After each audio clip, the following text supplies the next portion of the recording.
네, 안녕하세요. 김반석 목사입니다. 오늘 여러분들과 나눌 내용은 온라인 시대의 현장 예배에 대한 내용입니다. 코로나 사태가 끝나고 나서 이제 현장 예배가 재개되는데, 우리 안에 많은 혼란과 또 고민들이 있습니다. 현장 예배를 드리지 못하면서 온라인 예배 체제로 대체를 했었는데, 이제 다시 현장 예배가 시작되다 보니까 여러 가지 혼선들이 있어요. 과연 현장 예배란 어떤 의미를 가지는가? 온라인 예배만으로 부족한가? 계속해서 온라인 예배를 드리면 안 되는 것인가? 이러한 어떤 궁금증과 고민들이 우리 안에 있습니다. 굳이 예배를 드리는데 현장에 와서 드릴 필요가 있는가? 이런 질문들을 심심치 않게 듣고 있는 것 같습니다. 그래서 오늘 강의를 통해서 온라인 시대의 현장 예배에 대해서 개인적으로 고민한 내용들을 조금 나눌까 합니다. 그래서 제목이 개인적 고찰입니다. 온라인 시대의 현장 예배에 대한 개인적 고찰. 제가 개인적 고찰이라고 이야기한 이유는 이게 어떤 교회적인 입장이라거나 또는 전체 기독교의 입장을 이야기하는 게 아니기 때문에 그렇습니다. 예배에 관련해서는 굉장히 다양한 스펙트럼이 존재하고 또 많은 담론들이 있습니다. 그 모든 것들을 제가 여기에 담을 수가 없어서 현장 예배에 관련해서 아주 간단한 개인적인 생각들과 또 특별히 그 종교개혁 이후에 우리 개혁교회에서는 이 예배에 대해서 어떻게 다루었는지에 대해서 조금 논하면서 우리 현장 예배가 가지고 있는 어떤 장점과 필요성들을 조금 이야기하고자 합니다. 그리고 결론적으로는 현장 예배에는 온라인 예배가 담지 못하는 독특한 부분이 있다는 것을 여러분들에게 이야기함으로써 우리가 다시 한번 예배의 현장을 사모하는 마음으로 나아가게 되길 소망하는 마음으로 이 강의를 준비하게 되었습니다. 그래서 그 칼빈의 기독교 강요와 또 웨스트민스터 총회 때 만들어진 문서들, 웨스트민스터 신앙고백서와 대교리 문답, 소교리 문답 이런 문서들을 살펴보면서 우리에게 예배가 무엇인지, 특별히 교회에 있어서 예배는 어떤 역할을 하는지 이런 내용들을 총체적으로 좀 생각해 보면서 결론에 좀 도달해 볼까 합니다. 그래서 오늘 우리가 다룰 주요 핵심 질문은 이겁니다. 현장 예배 왜 필요한가? 온라인 예배는 현장 예배 대안이 될 수 있는가? 아마 많이 고민되시는 부분일 것 같아요. 반드시 모여서 예배를 드려야만 진정한 예배인가?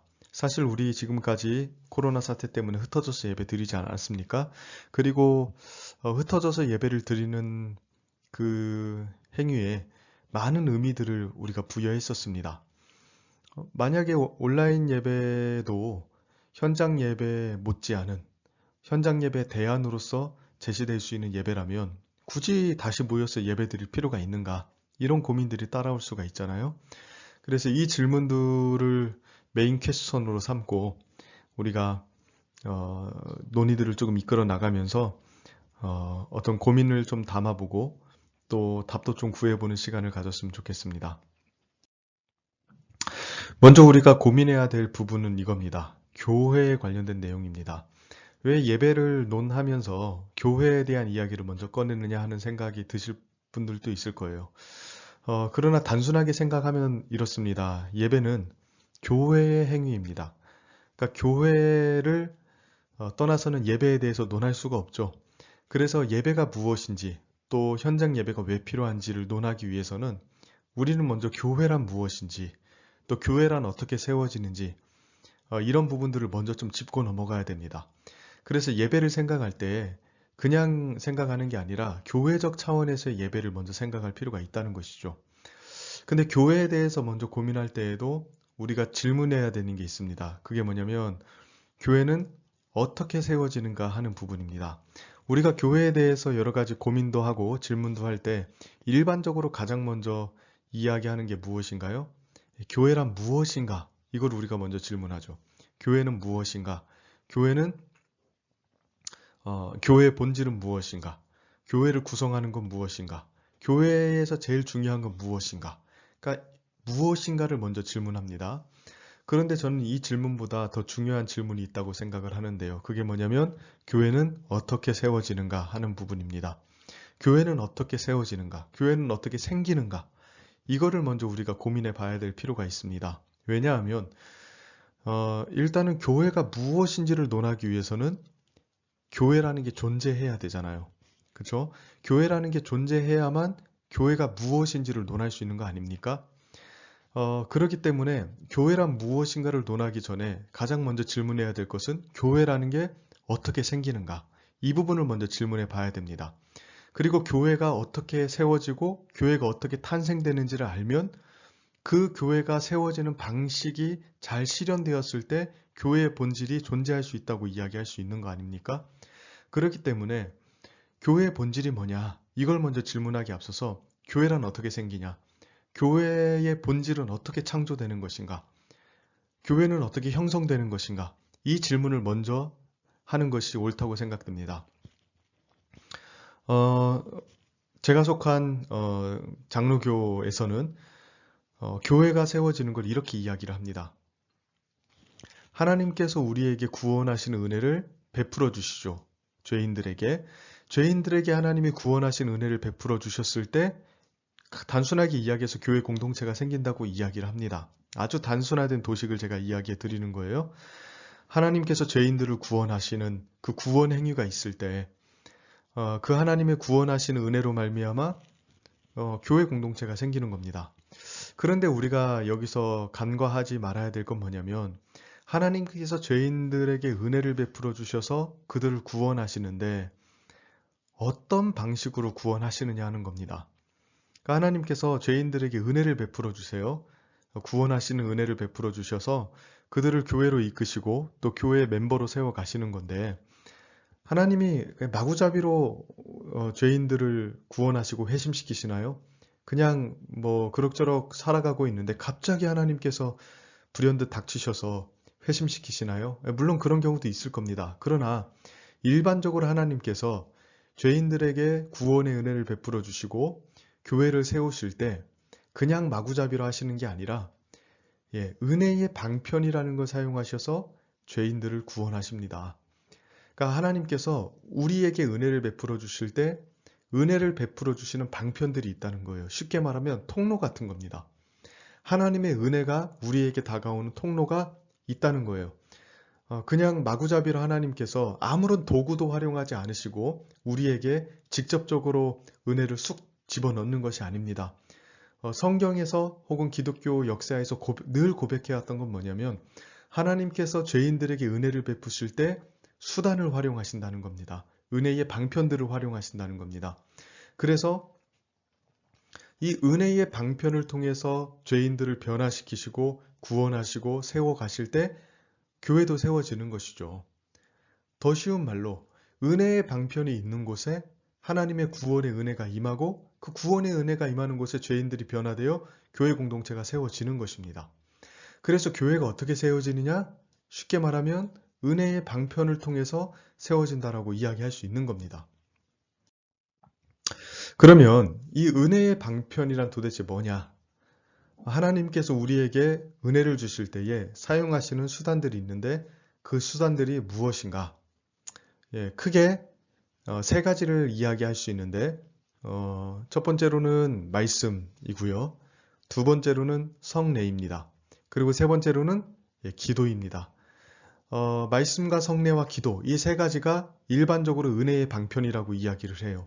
그러니까 쉽게 말하면 우리는 말씀을 들을 때에 그리고 성례에 참여할 때 그리고 기도할 때에 하나님의 은혜를 누릴 수 있게 되는 겁니다. 제가 여기에서 기도는 논외로 했습니다. 기도는 물론 교회와 굉장히 밀접한 관련이 있지만 개인적인 어떤 신앙과 경건의 차원에서 생각할 때가 많기 때문에 교회와 연관되어 있는 직접적으로 연관되어 있는 은혜의 방편 두 가지만 오늘 조금 다룰까 합니다. 말씀과 성례예요. 이게 하나님께서 사용하신 은혜의 방편입니다. 말씀과 성례가 있는 곳에 하나님께서 그 말씀과 성례를 통해서 은혜를 베풀어 주시고 그 은혜를 통하여 죄인들을 변화시키기도 하시고 무너진 자들이 일으켜 세우기도 하시는 겁니다.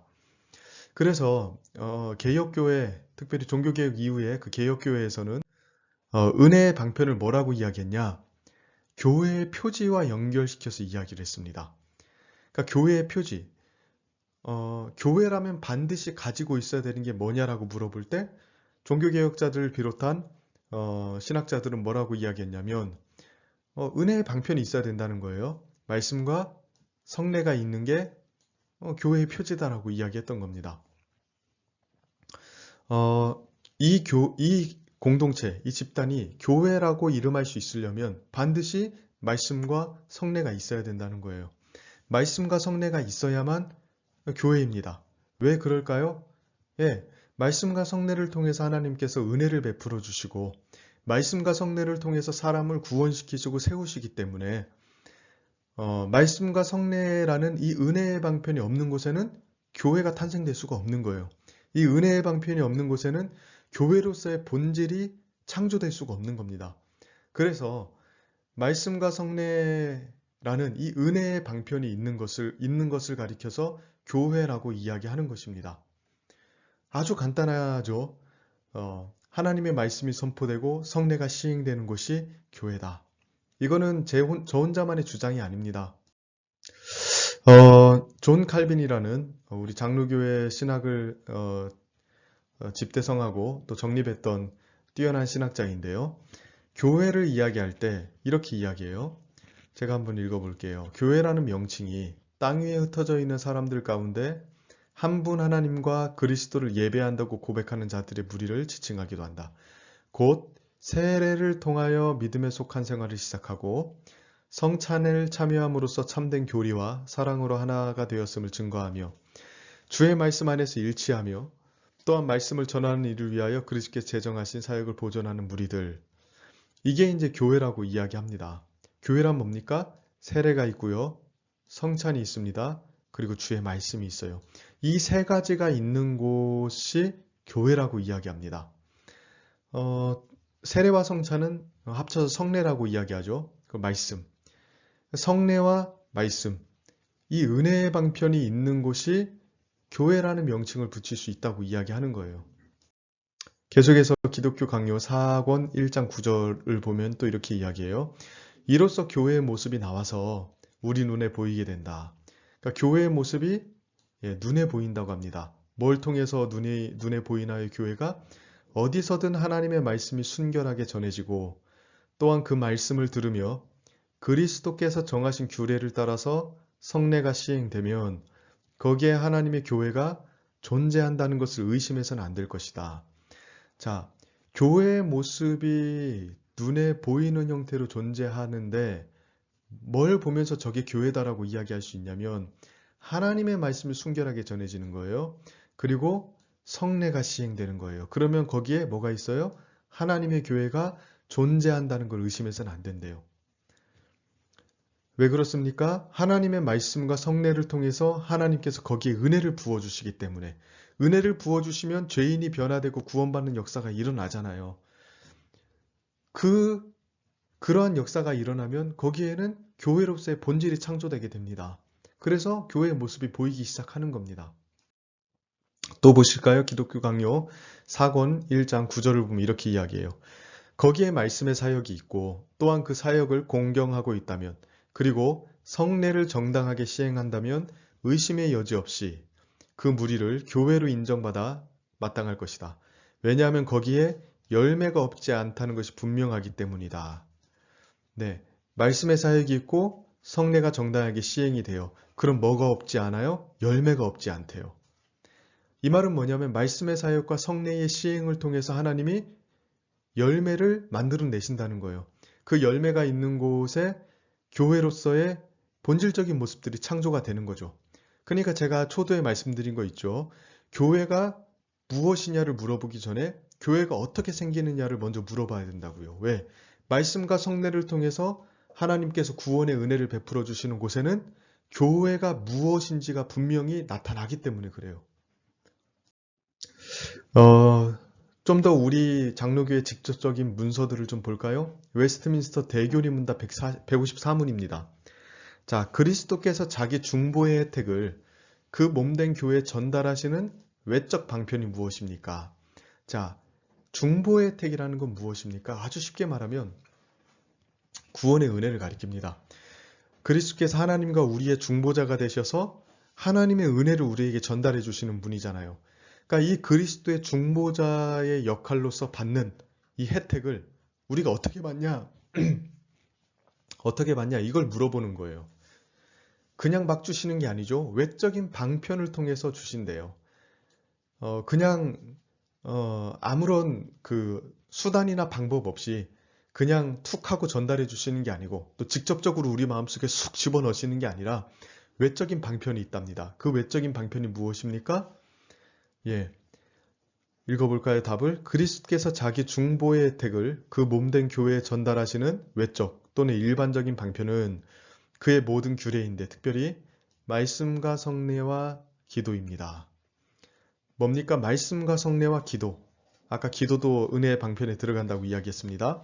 이 세 가지가 그리스도께서 자기의 중보자로서의 혜택을 주시는 도구들이라는 거예요. 이 파이프 같은 겁니다.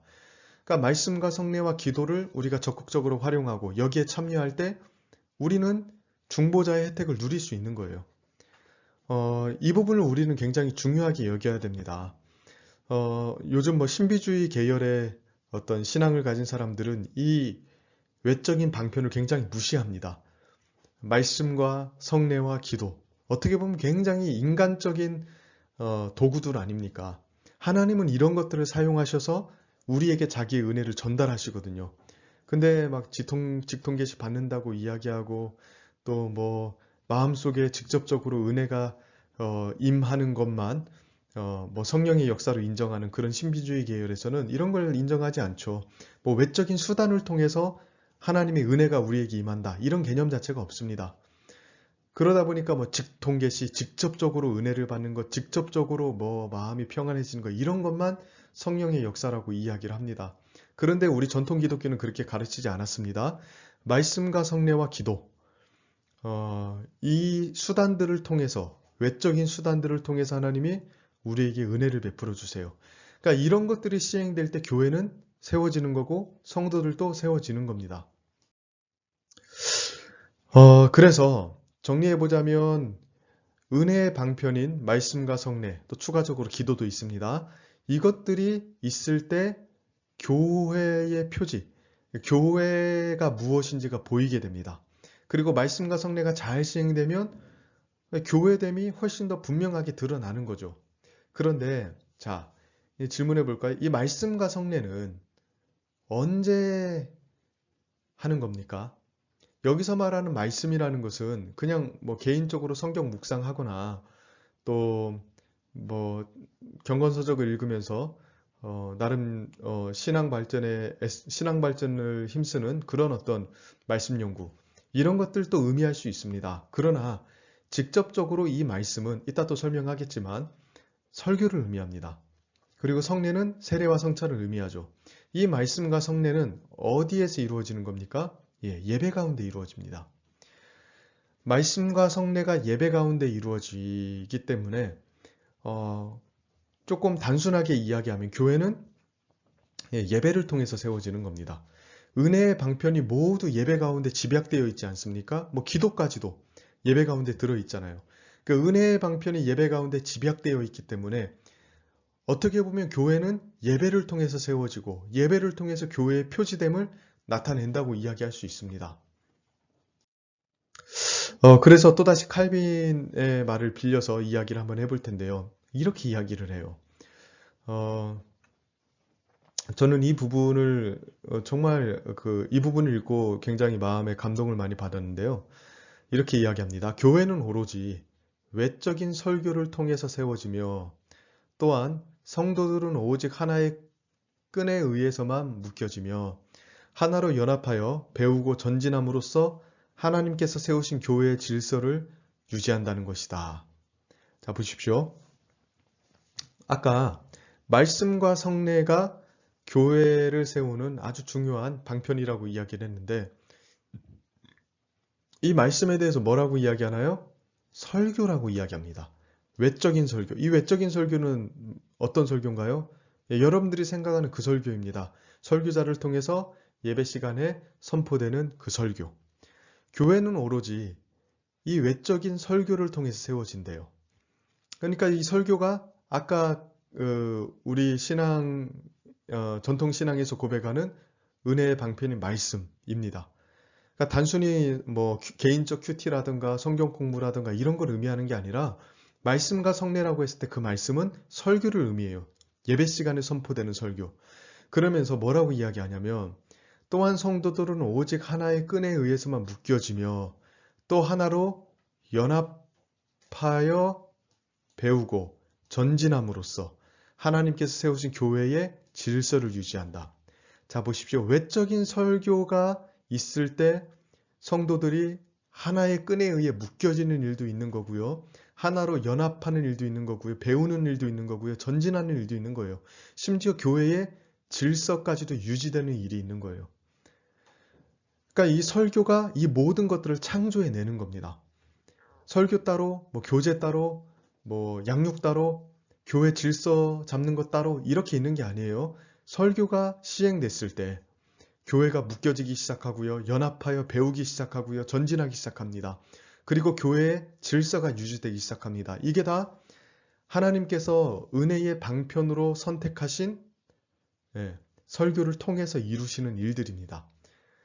그러니까 외적인 설교가 없는 곳 혹은 제대로 시행되고 있지 않은 곳에는 이러한 것들이 탄생되지 않는 겁니다. 그러면서 칼빈이 뭐라고 이야기하냐면 신자들에게는 공적인 예배보다 더 큰 도움을 주는 것이 없다. 하나님께서는 그런 예배를 통하여 그의 백성들을 한 걸음씩 위로 이렇게 세우신다. 정말 멋있는 말입니다. 공적인 예배가 가장 큰 유익을 준대요. 왜? 여기에 은혜의 방편이 다 들어있으니까. 그리고 하나님께서는 이 예배를 통해서 그의 백성들을 위로 일으켜 세우신데 하늘을 향해서 자라게 하시는 겁니다. 그러니까 우리가 드리는 예배가 이런 역할과 기능을 하고 있다는 사실을 여러분 알고 있습니까?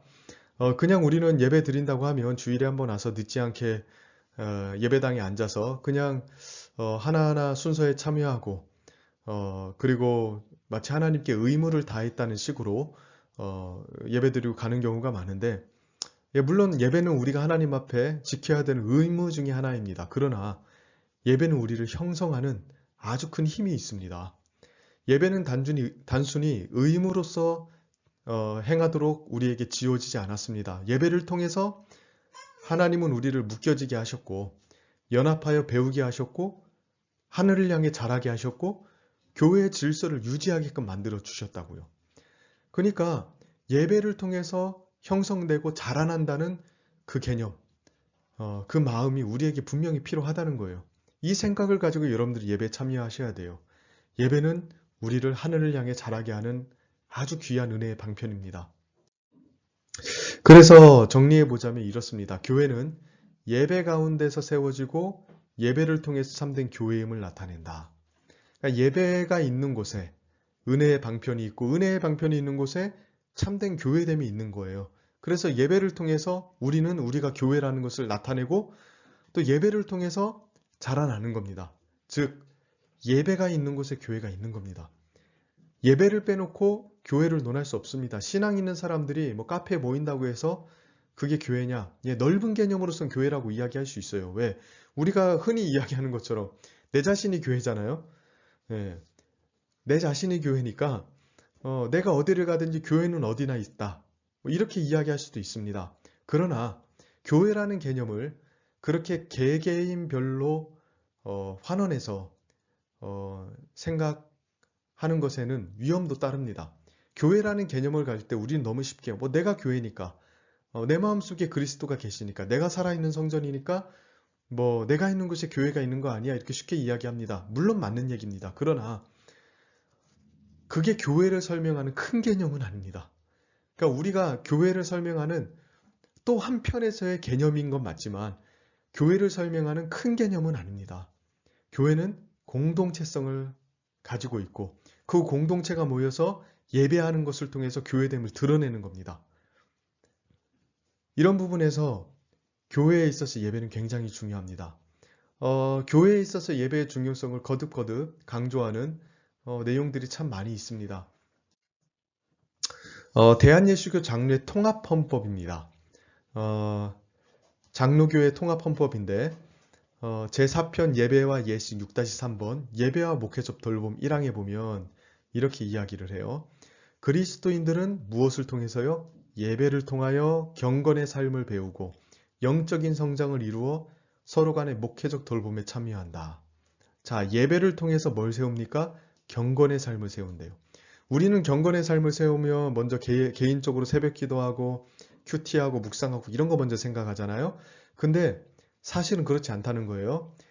경건의 삶을 배우고 세우는 가장 탁월한 장소가 어디냐? 예배입니다. 우리가 예배 1시간 드리지만 이 예배가 쉽게 생각할 게 아니에요. 우리가 경건의 삶을 배울 수 있는 가장 확실한 터전입니다. 심지어 뭐라고 이야기하냐면 영적인 성장을 이루어 서로 간에 목회적 돌봄에 참여한대요. 여러분, 목회적 돌봄하면 뭐가 가장 먼저 생각나십니까? 신방 먼저 생각나시죠? 그러나 예배가 목회적 돌봄의 시작이고 또 목회적 돌봄의 가장 중요한 역할을 합니다. 보십시오. 뒤에 예배는 날마다 경건의 실천으로서 희노애락을 함께 누리고 서로 용서와 화해를 이룩하면서 피차에 돌보도록 부름을 받았다. 예배를 통해서 우리가 함께 희노애락을 누리고 용서와 화해를 누리고 피차 돌본대요. 예배는 이러한 교제하는 기능까지도 가지고 있는 겁니다. 그러니까 우리는 어떤 예배 따로, 교제 따로 이렇게 생각할 때가 많잖아요. 근데 우리가 가지고 있는 예배에 관련된 기본 개념은 이겁니다. 예배를 통하여 경건의 삶을 배우고 예배를 통하여 서로 돌보고 희노애락을 함께 누리고 서로 화해하고 피차 돌보는 것. 이러한 돌봄이 예배드림으로써 얻어진대요. 예배드림으로써. 그러니까 우리가 가지고 있는 이 예배라는 이 유산이요. 굉장히 스펙트럼이 넓은 거예요. 그냥 앞만 보고 앉아서 그냥 그 하나님께 집중하고 끝나는 게 아니라 예배에는 모든 공동체성이 집약되어 있는 모든 목회적 돌봄이 집약되어 있는 집약체입니다. 예배라는 게. 또 볼까요? 웨스트민스터 신앙고백서입니다. 26장 2절을 보면 이렇게 이야기해요. 공적 신앙고백을 통해 성도가 된 자들은 하나님을 예배하고 이렇게 이야기해요. 하나님을 예배하고. 자, 공적 신앙 고백을 통하여 성도가 된 사람들이 가장 먼저 해야 되는 게 뭐예요? 하나님을 예배하는 겁니다. 이런 측면에서는 이 예배가 다소 의무와 관련된 것으로 등장한 것처럼 보이죠. 맞습니다. 의무는 맞아요. 그러나 그 다음 구절들부터 한번 보십시오. 상호 간의 덕을 세우기 위해 신령한 봉사를 하며 또 각자의 능력과 필요를 따라 서로 간에 물질적인 짐들을 덜어줌으로써 거룩한 친교와 교제를 유지해야 된다. 이 같은 교제는 하나님께서 주시는 기회를 주시는 대로 어디에서나 주 예수의 이름을 부르는 모든 자들에게 확장되어야 한다. 자, 예배를 이야기하고 나서 그 다음에 신령한 봉사, 물질적인 짐들을 덜어주는 것, 친교와 교제를 누리는 것 이런 것들을 이야기합니다. 문맥을 보면 이렇습니다. 예배는 봉사와 물질적인 짐들을 덜어주는 것과 친교와 교제 이것과 무관하지 않다는 거예요. 이런 봉사와 짐들을 덜어줌, 친교하고 교제하는 건 다 예배의 결과이고 예배 속에서 일어나는 것들입니다. 예배 속에서요. 이 신령한 봉사, 우리가 봉사하면 뭐 교사, 주방일 이런 거 먼저 생각하지만 우리가 가지고 있는 직분이라는 거 있지 않습니까? 목사의 직분, 장로의 직분, 집사의 직분, 뭐 권사의 직분까지도 이런 모든 직분은 다 예배와 관련된 봉사직들입니다. 그러니까 이 신령한 봉사는 직분자들이 맡은 그 봉사와 무관하지 않아요. 그리고 또 이 물질적인 짐들을 덜어주는 것, 헌금과 무관하지 않죠. 거룩한 친교와 교제를 유지하는 것, 성찬과 무관하지 않습니다. 그러니까 예배 가운데 이 모든 것들이 일어나는 겁니다. 또 볼까요? 웨스트민스터 신앙고백서 25장 제4절인데요. 저는 이 부분이 정말 흥미로웠어요. 읽어봅시다. 이 보편교회에 대해서 이야기하는데요. 때로는 더 잘 보이기도 하고 때로는 덜 보이기도 하였다. 그것은 보편교회의 한 일원으로서 개척교회가 복음의 교리를 얼마나 또한 덜 순수하게 가르치고 받아들이고 규례를 집행했으며 공예배가 순결하게 진행되었느냐에 따라 더 순수하기도 하고 덜 순수하기도 하다. 이게 무슨 말이냐면요. 웨스트민스터 신앙고백서에서는 교회를 두 가지로 나눕니다. 보편교회와 개척교회. 보편교회라는 건 뭐냐면 유니버셜 철치예요.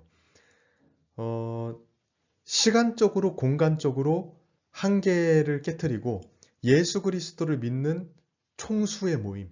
이게 이제 보편교회입니다. 그러니까 과거에도 예수님을 믿었던 사람들이 있었고 지금도 예수님을 믿는 사람들이 있고 미래에도 예수님을 믿는 사람들이 있을 것입니다. 시간적으로요. 그리고 공간적으로 지금 한국에서 예수를 믿는 사람들도 있고 미국에서 예수를 믿는 사람들도 있고 남미에서 예수를 믿는 사람들도 있어요. 근데 중요한 건 뭐냐? 시간과 공간을 떠나서 다 예수 그리스도를 믿는 신앙을 가지고 있고 예수께 접붙임 받은 예수님의 몸이라는 거 아닙니까? 근데 예수님이 한 분, 두 분, 세 분 계시는 게 아니잖아요. 한 분 예수님께 우리가 다 붙어 있고 연합되어 있다고요. 그 연합체를 가리켜서 사실은 교회라고 이야기하는 거거든요. 보편교회는 뭐냐면 시간과 공간을 초월해서 예수님께 붙어 있는 총수. 이게 보편교회입니다. 보편교회이기 때문에 사실은 하나의 교회라고도 이야기할 수 있어요. 그리고 예수님께 붙어 있는 사람들의 총수이기 때문에 이 보편교회는 순결한 교회입니다.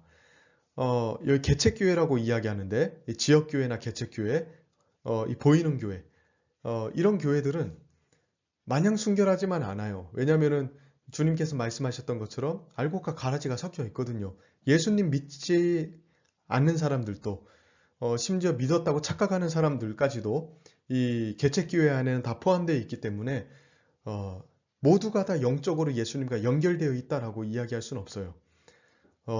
거의 대부분 예수 그리스도를 믿고 세례를 받은 사람들은 이제 구원받아서 주님의 자녀가 되었고 예수님과 연합되었지만 교회 안에 있으면서도 그러지 못하는 사람들이 있는 것도 사실이거든요. 그래서 개척교회는 보편교회보다는 덜 순수합니다. 그러나 개척교회의 목적은 뭐냐면 이 보편교회의 순수함을 나타내는 거예요. 그래서 여기에 보편교회가 더 잘 보이기도 하고 때로는 덜 보이기도 하였다라고 이야기하는데 뭘 통해서 자기를 보이기도 하고 그러는 겁니까? 개척교회를 통해서 보편교회는 자신의 교회로서의 어떤 본 모습을 드러내는 거예요. 그러니까 개척교회는 보편교회를 닮아가야 되고 보편교회의 그 순결함을 나타내야만 됩니다. 그런데 개척교회가, 이 지역교회가 어떻게 하면 이 보편교회의 순결한 모습을 닮아가고 나타낼 수 있는가? 이거예요. 복음의 교리를 얼마나 또한 덜 순수하게 가르치고 받아들이고 규례를 집행했는가? 또 공예배가 순결하게 진행되었는가? 이거에 따라서 더 순수해질 수도 있고 덜 순수해질 수도 있다고 이야기합니다. 그러니까 쉽게 말하면요. 개척교회, 우리가 다니는 등록해서 다니는 교회들을 의미하는 거지. 이 등록해서 다니는 교회들이 복음 교리를 잘 가르치고 예배가 순결하게 시행되고 있느냐? 복음 교리를 잘 가르치고 수용하고 있으며 예배를 순결하게 잘 시행하고 있으면 드리고 있으면 보편교회의 순결한 모습을 개척교회가 더 많이 드러낼 수 있다는 겁니다. 역으로 복음의 교리가 제대로 설교되지 않아요. 공예배가 순수하게 진행되지 않아요. 그러면 덜 순수한 겁니다. 보편교회의 모습을 온전하게 드러내기가 어려운 상황이 되는 거죠. 그래서 교회가 교회됨을 순결하게 드러내기 위해서 뭐가 필요해요? 공예배가 순결하게 진행되는 게 필요해요. 왜? 공예배 안에는 말씀과 성례라는 하나님의 은혜의 외적인 수단이 있으니까. 공예배가 순결하게 진행되었다는 말은 뭐냐면 하나님의 말씀이 순결하게 선포가 되었다는 거고 또 성례가 신실하게 시행이 되었다는 거. 그리고 그 말씀과 성례를 통해서 하나님께서 은혜를 베풀어 주시고 있다는 거 아닙니까? 그렇게 하나님의 은혜를 누리면 당연히 이 개척교회가 훨씬 더 순결한 모습으로 변화되어 나아가겠죠. 그러니까 교회에 있어서 예배는 정말로 중요합니다. 정말로 중요합니다. 예배가 없으면 교회의 모습을 드러낼 수가 없습니다. 순결한 모습을 드러내지 못하고 예배가 변질되면 교회도 변질되는 거예요. 예배가 순결하고 예배가 온전하게 드려지면 교회도 온전해지는 겁니다. 그러면 우리가 이제 한 가지 더 고민해야 될 게 이겁니다. 예배가 이제 중요하다는 거 아셨죠? 교회에 있어서. 그러면 이 예배가 반드시 현장에서 드려야 되는 예배인가? 반드시. 예배가 중요하다는 거 알겠다. 예배를 통해서 우리가 세워지고 은혜를 누리고 교회됨을 나타낸다. 근데 그렇게 모여서 드리는 예배여야만 하는가? 온라인 예배는 안 되는가? 현장 예배여야만 되는가? 이 질문이 우리에게 생길 수 있습니다. 그래서 이 예배가 반드시 현장에서 드려져야 되는 이유를 다음 강의에서 조금 진행해 볼까 합니다. 첫 번째 강의에서는 교회와 예배와의 관계를 말씀을 드렸고요. 이제 두 번째 강의에서는 그럼 이 예배가 현장성을 가져야 되는 이유는 뭐냐? 이것들에 대해서 조금 논의해 볼까 합니다. 네.